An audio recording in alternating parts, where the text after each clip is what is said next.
Hello बच्चों, आज हम लोग पढ़ने वाले हैं प्रिंसिपल ऑफ होमोजेनेटिक्स। सबसे पहले इसकी डेफिनेशन देख लेते हैं। According to principle of homogeneity, ये मैंने POH लिखा है, principle of homogeneity, the dimension of all terms on the both sides of a correct physical quantity must be same. कहने का मतलब है, देखिए इसको मैं आप लोग एक चीज़ समझाऊंगा, आप लोग तुरंत समझ जाएंगे। जैसे कि मान के चलिए, हमने बहुत सारे पिछले वीडियोज़ में बहुत सारे हमने क्या देखा था, डायमेंशन फार्मूलाज देखा था। ठीक है, डायमेंशन वाले वीडियोस में तो उसमें क्या किया, जैसे कि मैं एक सिंपल ले रहा हूँ, जैसे कि एरिया का क्या होता था हमारे पास, डायमेंशन फार्मूला याद कीजिए, L²। ठीक है, तो यहाँ पर हम लोग प्रिंसिपल ऑफ होमोजेनिटी इसलिए यूज़ करते हैं ताकि हम लोग देख सकें कि बोथ साइड, यानी कि ये इस साइड लेफ्ट और राइट साइड के जो दोनों के जो डायमेंशंस हैं वो इक्वल हैं कि नहीं। अब इक्वल कहने का मतलब इसी का आप लोग चेक कर लीजिए। एरिया का क्या होता है, देखिए एरिया का फॉर्मूला का डायमेंशन क्या बना है, मतलब एरिया का ही डायमेंशन क्या बना है फॉर्मूला के बेसिस पे L²। और एरिया का खुद का डायमेंशन क्या होता है, मीटर्स का मतलब L²। तो देखिए यहाँ पर इक्वल आ रहा है, तो मतलब यहाँ पर ये जो फिजिकल क्वांटिटी है ये असली है, ये ट्रू है, ये सच है।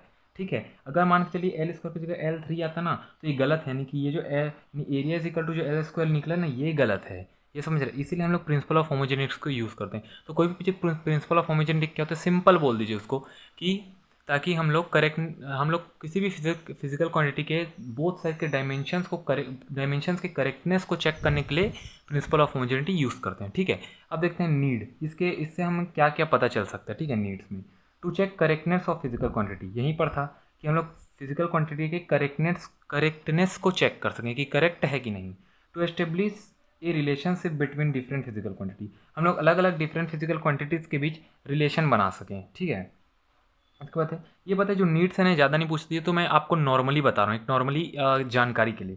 To determine a unit of physical quantity, ताकि हम फिजिकल क्वांटिटीज़ के यूनिट्स निकाल सकें। ठीक है, to change one system of unit into another, ताकि एक सिस्टम यूनिट को दूसरे सिस्टम के यूनिट्स में चेंज कर सकें। देखिए एक बात बता रहा हूँ, ये जो चीज़ है ना, इनको ज़्यादा आप लोग को याद करने रटने की जरूरत है, इसको बस याद रखिए, एक छोटा सा चीज़ को, बस इसको मैंने नॉर्मल बता रहा हूँ ताकि आप लोग क्यों ज़रूरत पड़ रहा है ये बता रहा हूँ। ठीक है, ठीक है, इसके बाद हम लोग आ जाते हैं पाँचवें पॉइंट पे, to design your own system of dimension formula, ताकि आप कभी अपने खुद के डायमेंशन फार्मूलाज बना सकें। जैसे by the way, in future अगर आपने भी कभी कोई साइंटिस्ट बन गया और कभी आपने खुद भी कोई एक नया फार्मूला निकाल दिया, तब उसके भी फिजिकल क्वांटिटीज़ बना सकें। इसलिए प्रिंसिपल ऑफ होमोजेनिटी यूज़ करते। देखिए अगर प्रिंसिपल ऑफ होमोजेनिटी ना हो तो क्या होगा, देखिए मान के चलिए इन फ्यूचर आपने कोई फार्मूला बनाया किसी भी बेसिस पे, आपने उसका डायमेंशन फार्मूला निकाला।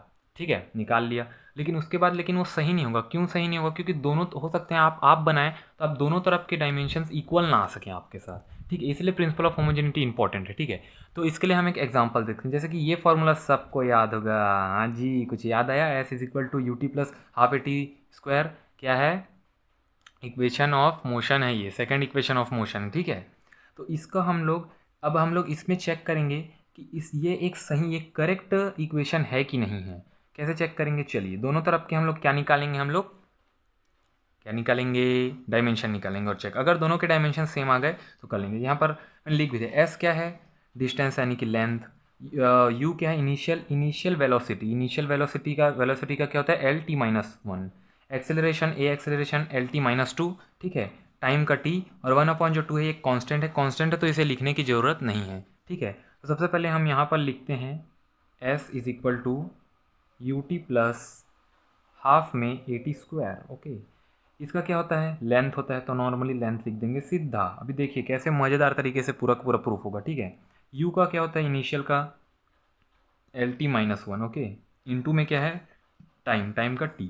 ठीक है, इसको मैं बोला कांस्टेंट है तो लेने की ज़रूरत बिल्कुल भी नहीं। ठीक है, प्लस में लिखेंगे एक्सेलरेशन का क्या होता है, LT-2, ओके, और टाइम का क्या होता है, टाइम का यहाँ पर स्क्वायर में है तो हम यहाँ पर टाइम को हम लोग ले लेंगे स्क्वायर में। ओके बच्चों, थोड़ा वीडियो में थोड़ा सा वो आ गया था, इसलिए थोड़ा देर के लिए वीडियो थोड़ा मैं कट किया। ठीक है, तो चलिए यहाँ पर हम लोग यहाँ पर थे। ठीक है, अब इसको आगे फर्दर सॉल्व करते हैं, क्या होगा यहाँ पर। ठीक है, यहाँ पर देखिए इनटू में है और बेस सेम है तो क्वांटिटीज़ क्या होंगी, नहीं आपस में प्लस हो जाएंगी। जी हाँ, बिल्कुल सही, यहाँ पर +1। ओके, यहाँ पर भी वैसे ही क्वांटिटी सेम है तो आपस में क्या हो जाएंगी, प्लस हो जाएंगी। जी हाँ, बिल्कुल सही जवाब। ठीक है, अब यहाँ पर लिखते हैं फर्दर ये कुछ इस तरीके से। अब L, ठीक है, देखिए टी की पावर यहाँ पर क्या हो गई, 0 हो गई। ठीक है, मैं स्टेप बाय स्टेप बता रहा हूँ ताकि आप लोग को समझ अच्छे से। यहाँ पर भी टी की पावर क्या हो जाएगी, 0 हो जाएगी। ठीक है, अब बताइए 0 है तो क्या उसको लिखना क्या इंपॉर्टेंट है, जी नहीं, बिल्कुल नहीं, तो डायरेक्ट हम एल लिखेंगे, एल प्लस एल।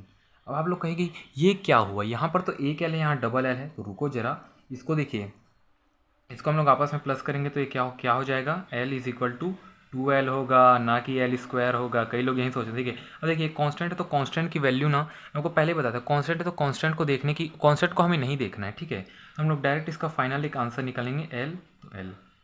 हाँ जी, मतलब हम लोग न्यूटन बाबा से कहेंगे, न्यूटन चचा से, कि चचा आपका इक्वेशन बिल्कुल सही था, बहुत अच्छा दिया, क्योंकि यहाँ पर प्रूफ हो गया। चलिए बच्चों, थैंक यू, गुड बाय।